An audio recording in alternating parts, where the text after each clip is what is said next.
Today is Monday, May 18th, 2026, and today is Visit Your Relatives Day, which, for some people, might be the only reason certain relatives get a visit at all.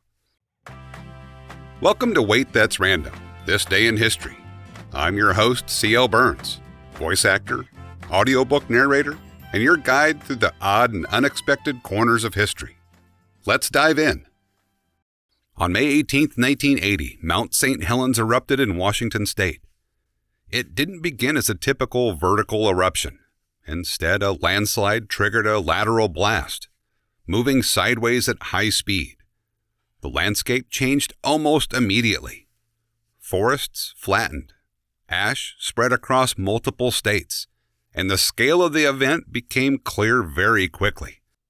What stands out isn't just the eruption. It's how fast everything shifted, from stillness to movement, from normal conditions to something completely different. Sometimes change doesn't build gradually, it happens all at once.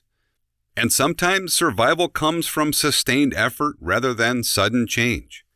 Today in 1987, one of the first long-term successful heart-lung transplant cases was recognized. This wasn't just a procedure. It was a process. Complex coordination, multiple systems working together, and the ability to maintain function over time. Because success here wasn't measured immediately. It wasn't just about completing the surgery. It was about what happened after. Recovery, stability, continuation. And that changes how something is understood. Because once something works over time, it becomes a viable path forward. Sometimes progress isn't defined by the moment something happens, but by whether it continues to work afterward. And sometimes an ending becomes something people experience together. On May 18, 1998, the final episode of Seinfeld aired. By that point, the show had already become widely recognized, but the ending turned it into an event. Large audience, shared experience, people watching at the same time and reacting to the same moment. What's interesting here isn't just the show, it's the scale of attention at the end. Because endings tend to bring focus.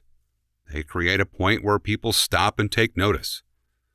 Sometimes something becomes most visible right as it's finishing. And sometimes that kind of attention builds over time.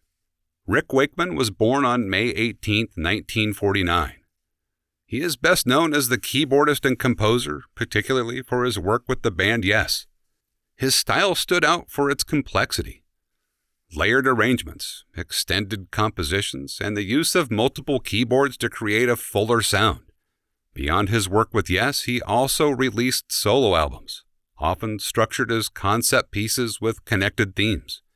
Over time, his approach helped shape progressive rock as a genre, where music is built with more structure and variation than standard formats. Sometimes what defines someone's work isn't simplicity. It's how much they can build within a single structure. And at first, these don't seem connected, but they do start to line up. A sudden event reshapes everything in an instant. A process succeeds by continuing over time. And an ending draws attention at the moment it concludes. Different situations, but each one shows how timing changes how something is experienced.